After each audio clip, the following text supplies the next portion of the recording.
यतो निदहाति वेदः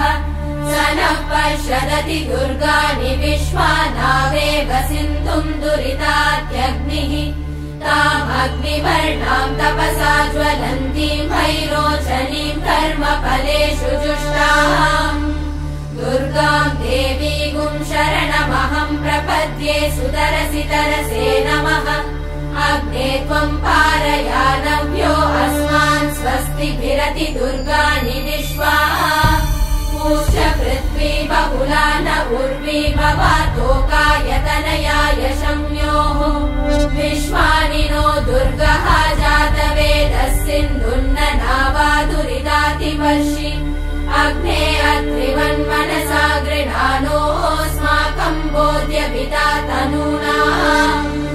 वृतनाजितगुम् सहमानमुग्रमग्निगुम् भुवेम परमात् सदस्तात्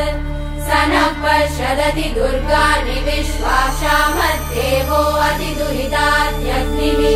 रत्नोषिकमेभ्यो अध्वरेषु सना च होतानव्यश्च सत्सि स्वाञ्चाग्ने तनुवम् पिप्रय स्वास्मभ्यम् च सौभगमायजस्व गोभिर्जुष्टमयुजो निषिक्तम् तवेन्द्र विष्णोरनुसञ्चरेम नाथस्य पृष्ठमभिसंवसानो वैष्णवीम् लोकहिममादयन्ताम् ॐ कात्यायनाय विद्महे कन्याकुमारि धीमहि तन्नो दुर्विप्रचोदयात् ॐ शान्ति शान्ति शान्तिः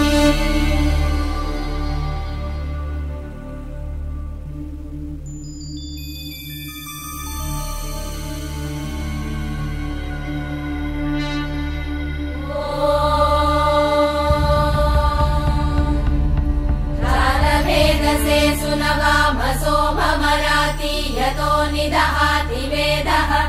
स नः पश्यदति दुर्गाणि विश्वानावेव सिन्धुम् दुरितात्यग्निः तामग्निवर्णाम् तपसा ज्वलन्तीम् भैरोचनीम् कर्मफलेषु जुष्टाम् दुर्गाम् देवीगुम् शरणमहम् प्रपद्ये सुतरसि तरसे नमः अग्ने त्वम्